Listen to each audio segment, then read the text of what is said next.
one thing you really need to take in mind, take into account in development is the learning cycle.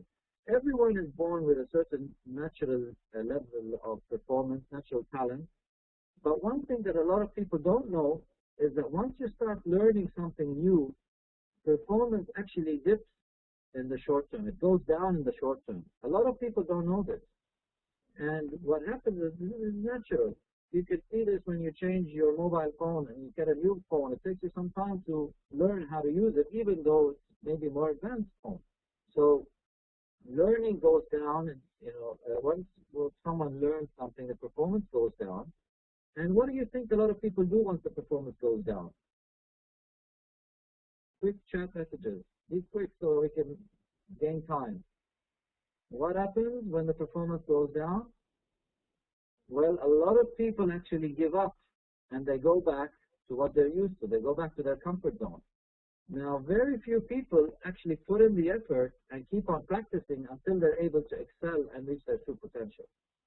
So this is a very basic, important kind of understanding of learning and development. And we have to explain this to people, to our teams, and have to explain this every time our team learns something new. So now let's talk about the different ways in which we can develop our basic knowledge.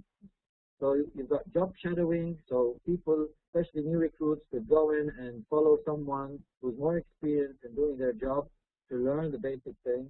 Job rotation is also good so that you give managers or people that you want to promote a good view of the overall organization, so you send them to do different functions within the organization. Of course, training workshops on specific products or tools, and also mentoring could give the right experience about the products and give those knowledge. Then you've got the soft skills. This is a much bigger area to develop and needs a lot of work. And there are many, many topics, but we're going to just focus on a couple that are very important. So creative thinking is very important. Communication skills is very important. Emotional intelligence, and planning and time management. These are very key skills that we find a big weakness in whenever we go and work with organizations in developing their talent. I'll be talking about a couple of the subsections, a couple of tools in the cases later on. The other very important aspect is to develop the incentives. The incentives are critical so that people are motivated to do the right thing. And this results, we need performance management, we need coaching, we need to understand the hierarchy of needs for people. So one of the questions in the poll was, is money the only incentive for people? It's not the only incentive. Money only covers the very basic needs of people. But the highest level of incentives for anyone is self-actualization. If we've covered the basic security needs of people, then the next step is to give them an opportunity to prove themselves, give them an opportunity to feel good about what they're doing. That's where you get the most impact.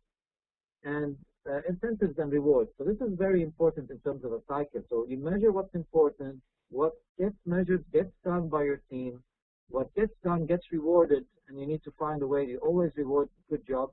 And what gets rewarded is considered important by people. So this is very important in terms of putting the incentives in place.